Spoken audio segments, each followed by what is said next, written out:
ನಮಸ್ಕಾರ. ಎಲ್ಲರಿಗೂ ಕನ್ನಡತಿ ಅಡುಗೆ ಚಾನಲ್ಗೆ ಸ್ವಾಗತ. ಇವತ್ತು ನಾನೊಂದು ಹೊಸ ಥರದ ಬ್ರೇಕ್ಫಾಸ್ಟನ್ನು ಮಾಡಿ ತೋರಿಸ್ತಾ ಇದ್ದೀನಿ. ನೀವು ಬೇರೆ ಬೇರೆ ರೀತಿ ತುಂಬ ಥರ ಮಾಡಿರ್ತೀರ. ಎಲ್ಲ ಥರ ತಿಂದು ಬೋರ್ ಆಗಿತ್ತಂದ್ರೆ ಈ ಹೊಸ ಬ್ರೇಕ್ಫಾಸ್ಟನ್ನು ನೀವು ಖಂಡಿತನೂ ಟ್ರೈ ಮಾಡ್ಬೋದು. ಮತ್ತು ನೀವು ತುಂಬಾ ಇಷ್ಟಪಡ್ತೀರ. ಇದು ಮಕ್ಕಳು ಅಷ್ಟೇ ಅಲ್ಲ, ದೊಡ್ಡೋರು ಕೂಡ ಇಷ್ಟಪಟ್ಟು ತಿಂತಾರೆ. ಇದನ್ನು ನೀವು ಒಮ್ಮೆ ಮಾಡಿಕೊಂಡ್ರೆ ಖಂಡಿತ ಪದೇ ಪದೇ ಮಾಡ್ಕೊಂಡು ತಿಂತೀರ. ಮನೆಯಲ್ಲಿರುವ ಬೇಸಿಕ್ ಇಂಗ್ರೀಡಿಯೆಂಟ್ಸ್ಗಳನ್ನ ಬಳಸಿನೇ ನಾನು ನಿಮಗೆ ತುಂಬ ಟೇಸ್ಟಿ ಮತ್ತು ಈಸಿಯಾಗಿ ಮಾಡಿ ತೋರಿಸ್ತಾ ಇದ್ದೀನಿ. ನನ್ನ ರೀತಿಯಲ್ಲೊಮ್ಮೆ ಖಂಡಿತನೂ ಟ್ರೈ ಮಾಡಿ ನೋಡಿರಿ. ಇಲ್ಲಿ ಒಂದು ಪಾತ್ರೆಗೆ ನಾನು ಒಂದು ಅರ್ಧ ಬಟ್ಲಾಗಷ್ಟು ಕ್ಲೀನ್ ಮಾಡಿಟ್ಕೊಂಡಿರೋಂಥ ದಪ್ಪ ಅವಲಕ್ಕಿಯನ್ನು ತೊಗೊಂಡಿದ್ದೀನಿ. ಅರ್ಧ ಬಟ್ಲ ಅಷ್ಟನ್ನೇ ತೊಗೋರಿ. ನೀವು ದಪ್ಪ ಅವಲಕ್ಕಿ ಇಲ್ಲಾಂದ್ರೆ ತೆಳು ಅವಲಕ್ಕಿಯನ್ನಾದ್ರೂ ತೊಗೋಬೋದು. ಇಲ್ಲಿ ನಾನು 2 ದೊಡ್ಡ ಸೈಜ್ದು ಈರುಳ್ಳಿಯನ್ನೇ ಉದ್ದುದಾಗಿ ತೆಳುವಾಗಿ ಕಟ್ ಮಾಡ್ಕೊಂಡು ತೊಗೊಂಡಿದ್ದೀನಿ. ನೀವು ಬೇಡ ಅಂದ್ರೆ ಸಣ್ಣದಾಗಿನೂ ಕಟ್ ಮಾಡಿ ತೊಗೋಬೋದು. ರುಚಿಗೆ ತಕ್ಕಷ್ಟು ಉಪ್ಪು. ಇಲ್ಲಿ ನಾನು 1 ಸ್ಪೂನ್ ಆಗಷ್ಟು ಪಾವ್ ಭಾಜಿ ಮಸಾಲಾನ ಹಾಕ್ತಾ ಇದ್ದೀನಿ. ನೀವು ಯಾವುದೇ ಬ್ರ್ಯಾಂಡದ ಪಾವ್ ಭಾಜಿ ಮಸಾಲನಾದರೂ ಹಾಕ್ಬೋದು. 2 ಹಸಿಮೆಣಸಿನ್ಕಾಯಿನ ಕಟ್ ಮಾಡಿ ಹಾಕ್ತಾ ಇದ್ದೀನಿ. ಖಾರ ನೀವು ನೋಡ್ಕೊಂಡು ಹಾಕೋರಿ. ಮಕ್ಕಳು ತಿಂತಿದ್ರಂದ್ರೆ ಇದನ್ನು ನೀವು ಸ್ಕಿಪ್ನು ಮಾಡ್ಬೋದು. 2 ಸ್ಪೂನ್ ಆಗಷ್ಟು ನಾನಿಲ್ಲಿ ಕಡಲೆ ಹಿಟ್ಟು ಅಥವಾ ಕಡಲೆಬೇಳೆ ಹಿಟ್ಟನ್ನು ಹುರಿದ್ಬಿಟ್ಟು ಹಾಕ್ತಾ ಇದ್ದೀನಿ. ಇದರ ಟೇಸ್ಟ್ ತುಂಬಾ ಚೆನ್ನಾಗಿ ಕೊಡ್ತದ್ರಿ. ತೊಳೆದು ಕಟ್ ಮಾಡಿ ಇಟ್ಕೊಂಡ್ರಂಥ ಕೊತ್ತಂಬರಿ ಸೊಪ್ಪು. ಇದು ಇಲ್ಲ ಅಂದ್ರೆ ನೀವು 1 ಸ್ಪೂನ್ ಆಗಷ್ಟು ಕಸೂರಿ ಮೆಂತ್ಯನ್ನಾದ್ರೂ ಹಾಕ್ರಿ. ಅದರ ಟೇಸ್ಟನ್ನು ತುಂಬಾ ಚೆನ್ನಾಗಿ ಕೊಡ್ತದೆ. ಅರ್ಧ ಸ್ಪೂನ್ ಆಗಷ್ಟು ನಾನಿಲ್ಲಿ ಆಮ್ಚೂರ್ ಪೌಡ್ರನ್ನ ಹಾಕ್ತಾ ಇದ್ದೀನಿ. ಆಮ್ಚೂರ್ ಪೌಡ್ರ್ ಇಲ್ಲಾಂದ್ರೆ ನೀವು ಚಾಟ್ ಮಸಾಲ ಹಾಕ್ರಿ. ಅದು ಇಲ್ಲಾಂದ್ರೆ 1 ಸ್ಪೂನ್ ಆಗಷ್ಟು ನಿಂಬೆ ರಸನಾದರೂ ಹಾಕ್ಬೋದು. ಅರ್ಧ ಸ್ಪೂನ್ ಆಗಷ್ಟು ರೆಡ್ ಚಿಲ್ಲಿ ಪೌಡ್ರ್, ಅರ್ಧ ಸ್ಪೂನ್ ಆಗಷ್ಟು ಗರಂ ಮಸಾಲ. ಇದನ್ನೀಗ ಮಿಕ್ಸ್ ಮಾಡ್ಕೊಳ್ಳೋಣ. ಇದನ್ನೀಗ ಚೆನ್ನಾಗಿ ಮಿಕ್ಸ್ ಆಗಲಿರಿ. ಇದು ಮಸಾಲೆ ಅದೆಲ್ಲ ಮಿಕ್ಸ್ ಆಗ್ಬೇಕ್ರಿ. ಇಲ್ಲಿ ಉಪ್ಪು ಹಾಕಿರೋದ್ರಿಂದ ಈರುಳ್ಳಿ ಆಮೇಲೆ ನೀರು ಬಿಟ್ಕೊಳ್ತದೆ ರೀ. ಆವಾಗಲೇ ಇದು ಅವಲಕ್ಕಿ ಸಾಫ್ಟ್ ಆಗ್ತದೆ. ನಾವೇನಿಲ್ಲಿ ಅವಲಕ್ಕಿಯನ್ನು ನೆನೆಸಿ ಹಾಕಿಲ್ರಿ.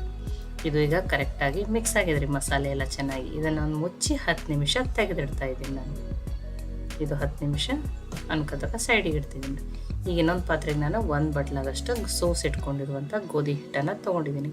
ನೀವು ಇದನ್ನು ಮೈದಾ ಹಿಟ್ಟಲೇನೂ ಮಾಡ್ಕೋಬೋದು. ಹೆಲ್ದಿ ಅಂದರೆ ಗೋಧಿ ಹಿಟ್ಟನ್ನೇ ನೀವು ತೊಗೊರಿ. ಆಶೀರ್ವಾದ ತೊಗೋಬೋದು ಅಥವಾ ಮಲ್ಟಿಗ್ರೇನ್ ಆಟ. ರುಚಿಗೆ ತಕ್ಕಷ್ಟು ಉಪ್ಪು. ಒಂದು ಅರ್ಧ ಸ್ಪೂನ್ ಆಗಷ್ಟು ಅಜ್ವಾನನ್ನು ಹಾಕ್ತಾ ಇದ್ದೀನಿ. ಇದ್ರ ಫ್ಲೇವರ್ನು ಚೆನ್ನಾಗಿ ಕೊಡ್ತದೆ. ಇಲ್ಲ ನಮ್ಗೆ ಇಷ್ಟ ಇಲ್ಲ ಅಂದರೆ ಇದನ್ನು ಸ್ಕಿಪ್ ಮಾಡ್ಬೋದು. 1 ಚಿಟಿಕೆ ಅರಿಶಿಣ, 1/4 ಟೀ ಸ್ಪೂನ್ ಆಗಷ್ಟು ಹಾಕಿ. 1 ಸ್ಪೂನ್ ಆಗಷ್ಟು ನಾನು ಎಣ್ಣೆ ಹಾಕ್ತಾ ಇದ್ದೀನಿ. ನೀವು ತುಪ್ಪನೂ ಹಾಕ್ಬೋದು. ಇದನ್ನು ಈಗ ಮಿಕ್ಸ್ ಮಾಡೋಣ. ನೋಡಿ, ಇದು ನೀಟಾಗಿ ಮಿಕ್ಸ್ ಆಗಿದ್ರಿ.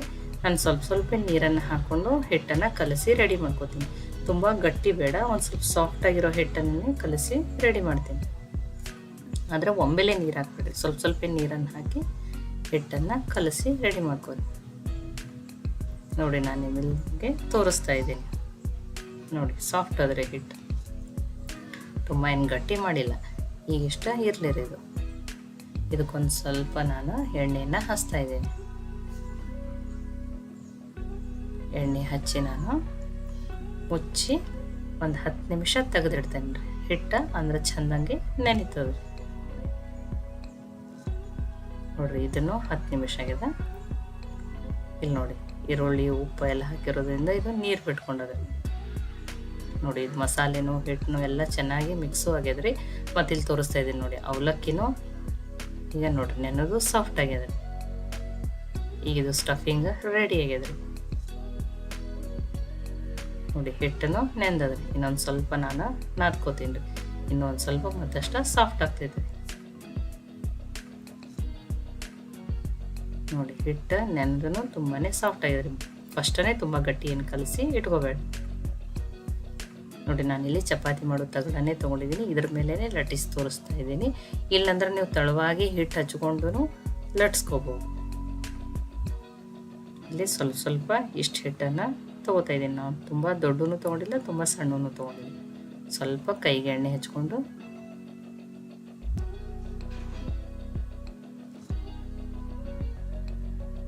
ನೋಡಿ ಇಷ್ಟಿಷ್ಟನ್ನು ತೊಗೊಂಡಿದ್ದೀನಿ. ಎಲ್ಲವನ್ನು ಇದೇ ರೀತಿ ರೆಡಿ ಮಾಡ್ಕೋತೀನಿ. ನೋಡಿ, ಎಷ್ಟು ಸಾಕ್ರಿ, ತುಂಬ ದೊಡ್ಡದೇನು ಬೇಡ. ನೋಡಿ ಎಲ್ಲ ರೆಡಿ ಆಗ್ಯಾವ್ರಿ. ಒಂದನ್ನು ಲಟ್ಟಿಸಿ ನಿಮ್ಗೆ ತೋರಿಸ್ತೀನಿ. ಸ್ವಲ್ಪ ನಾನು ಈ ಚಪಾತಿ ಮಾಡೋ ತಗಡಿಗೆ ಎಣ್ಣೆಯನ್ನು ಹಚ್ತಾ ಇದ್ದೀನಿ. ಈಗ ಇದಕ್ಕೂ ಒಂದು ಸ್ವಲ್ಪ ಎಣ್ಣೆ ಹಚ್ಚಿದ್ದೀನಿ ರೀ. ಇದನ್ನು ತೆಳುವಾಗಿ ಲಟ್ಸ್ಕೊತೀನಿ ರೀ.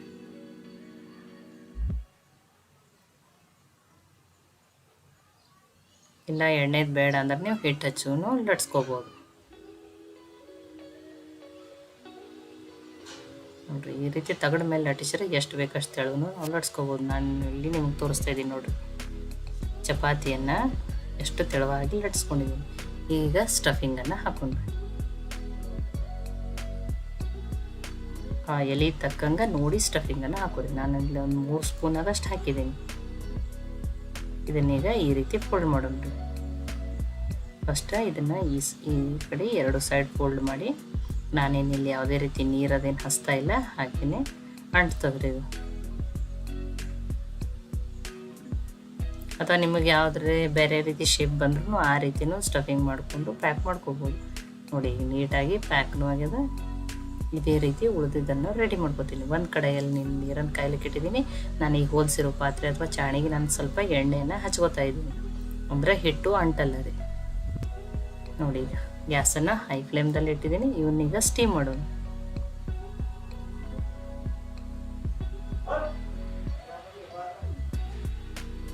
ನೋಡಿ ಇದನ್ನು ಹೈ ಫ್ಲೇಮಲ್ಲೇ 5 ನಿಮಿಷ ನಾನು ಮುಚ್ಚಿ ಸ್ಟೀಮ್ ಮಾಡ್ತೀನಿ ರೀ. 5 ರಿಂದ 6 ನಿಮಿಷವಾಗಿ ಸ್ಟೀಮ್ ಆಗ್ತಾವ್ರಿ.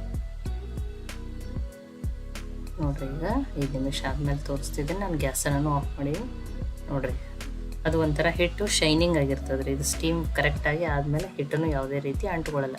ಕರೆಕ್ಟಾಗಿ ಸ್ಟೀಮ್ ಆಗಿದೆ. ನೀವು ಇದನ್ನು ಬಿಸಿ ಬಿಸಿ ಹೀಗೇನೋ ಕಿಚಪ್ ಜೊತೆನೂ ತಿನ್ಬೋದು, ಹೆಲ್ದಿ ಬೇಕನ್ನೋರು. ಇಲ್ಲಾಂದ್ರೆ ನಾನು ಇನ್ನೊಂದು ಸ್ವಲ್ಪ ಹೊತ್ತು ಆರ್ಲಿಕ್ಕೆ ಬಿಡ್ತಾಯಿದ್ದೀನಿ. ಆರಿದ್ಮೇಲೆ ಇನ್ನೊಂದು ಸ್ವಲ್ಪ ಬೇಯಿಸ್ಕೋತೀನಿ ರೀ, ಮ್ಯಾಲಿನ ಲೇಯರ್ ಕ್ರಿಸ್ಪಿ ಮಾಡೋ ಸಲುವಾಗಿ. ಈಗ ಅದೇ ಒಂದು ಪ್ಯಾನ್ಗೆ 1 ಸ್ಪೂನ್ ಆಗಷ್ಟು ಎಣ್ಣೆಯನ್ನು ಹಾಕ್ತಾಯಿದ್ದೀನಿ. ನೀವು ಒಂದು ಸ್ವಲ್ಪ ಬೇಕಂದರೆ ಇಲ್ಲಿ ಜೀರಿಗೆನೂ ಹಾಕ್ಕೋಬೋದು. ನಾನು ಒಂದು ಅರ್ಧ ಸ್ಪೂನ್ ಆಗಷ್ಟು ಬಿಳಿ ಎಳ್ಳನ್ನು ಹಾಕ್ತಾಯಿದ್ದೀನಿ. ಎಳ್ಳಿನ ಟೇಸ್ಟ್ ಚೆನ್ನಾಗಿ ಕೊಡ್ತದೆ ನೋಡಿ. ಅವು ಎಳ್ಳು ಒಂದು ಸ್ವಲ್ಪ ಚಟಪಟ ಆದಮೇಲೆ ಇವನ್ನ ಹಾಕಿ ಬೇಯಿಸ್ಕೊಳ್ಳೋಣ್ರಿ. ಅಂದ್ರೆ ಮೇಲಿನ ಲೇಯರ್ ಕ್ರಿಸ್ಪಿ ಆಗೋದ್ರಿಂದನೂ ಟೇಸ್ಟ್ ಚೆನ್ನಾಗಿ ಕೊಡ್ತದೆ ರೀ. ಇಲ್ಲ ನಮ್ಗೆ ಹೆಲ್ದಿನೇ ಬೇಕು, ಎಣ್ಣೆ ಅಂಶ ಬೇಡ ಅಂದ್ರೆ ನೀವು ಹೀಗೇನೋ ಬಿಸಿ ಬಿಸಿನೂ ಕಿಚಪ್ ಜೊತೆ ತಿನ್ನಿರಿ. ಹಾಗೆ ತಿಂದ್ರೂ ಟೇಸ್ಟ್ ಚೆನ್ನಾಗಿರ್ತದೆ ರೀ. ಆನಿಯನ್ ಎಲ್ಲನೂ ಒಳಗಡೆ ಸ್ಟೀಮ್ ಆಗಿ ತುಂಬಾ ಸಾಫ್ಟ್ ಆಗಿರ್ತದೆ ರೀ. ನೋಡಿ ಎರಡು ಕಡೆ ಚೆನ್ನಾಗಿ ಬೇಯಿಸೋಣ್ರಿ. ಅಥವಾ ಇದ್ರೊಳಗೆ ಇನ್ನೂ ಯಾವುದಾರ ನಿಮ್ಗೆ ಸ್ಟಫಿಂಗ್ನಲ್ಲಿ ಬೇರೆ ವೆಜಿಟೇಬಲ್ಸ್ ಬೇಕಂದ್ರೂ ನೀವು ಆ್ಯಡ್ ಮಾಡ್ಕೋಬೋದು. ಇದನ್ನು ಮಕ್ಕಳಿಗೆ ಬಾಕ್ಸಲ್ಲಿ ಕೂಡ ಹಾಕಿ ಕೊಡ್ಬೋದು ನೀವು.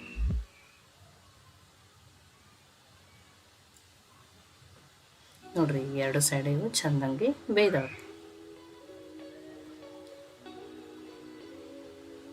ನೋಡಿರಿ ನಿಮ್ಗೆ ತೋರಿಸ್ತಾ ಇದ್ದೀನಿ. ಈ ರೀತಿ ಬೇಯಿಸ್ಕೊಂಡ್ರೆ ಮ್ಯಾಲಿನ ಲೇಯರ್ ಸ್ವಲ್ಪ ಕ್ರಿಸ್ಪಿ ಆಗ್ತದೆ ರೀ. ಅವಾಗ ಟೇಸ್ಟ್ ಇನ್ನೂ ಚೆನ್ನಾಗಿರ್ತದೆ ರೀ. ಇದನ್ನು ಬಿಸಿ ಬಿಸಿನೂ ಹಾಗೇನೆ ಚೆನ್ನಾಗಿ ಆಗ್ತದೆ. ಇಲ್ಲ ಅಂದ್ರೆ ನೀವು ಕಟ್ ಮಾಡಿಕೊಂಡು ಕಿಚಪ್ ಜೊತೆನೂ ತಿನ್ಬೋದು. ನಾನು ಒಂದು ಕಟ್ ಮಾಡಿನೂ ತೋರಿಸಿದ್ದೀನಿ ನೋಡಿ. ಕಟ್ ಮಾಡಿ ಊಟದಲ್ಲಿ ತೋರಿಸಿದ್ದೀನಿ. ಈ ರೆಸಿಪಿ ಅಥವಾ ಈ ಬ್ರೇಕ್ಫಾಸ್ಟು ನಿಮ್ಗೆ ಲೈಕ್ ಆಗಿದ್ರೆ ಶೇರ್ ಮಾಡಿ, ಕಮೆಂಟ್ ಮಾಡಿರಿ. ಖಂಡಿತನೂ ಹೊಸ ಬ್ರೇಕ್ಫಾಸ್ಟನ್ನು ಟ್ರೈ ಮಾಡಿರಿ. ಮತ್ತೆ ಒಳ್ಳೆ ರೆಸಿಪಿ ಜೊತೆ ಸಿಗೋಣ. ಎಲ್ಲರಿಗೂ ಧನ್ಯವಾದಗಳು. ಕನ್ನಡತಿ ಅಡುಗೆ ಚಾನಲ್ನ ಸಬ್ಸ್ಕ್ರೈಬ್ ಮಾಡಿ, ಬೆಲ್ ಐಕಾನ್ ಪ್ರೆಸ್ ಮಾಡಿ.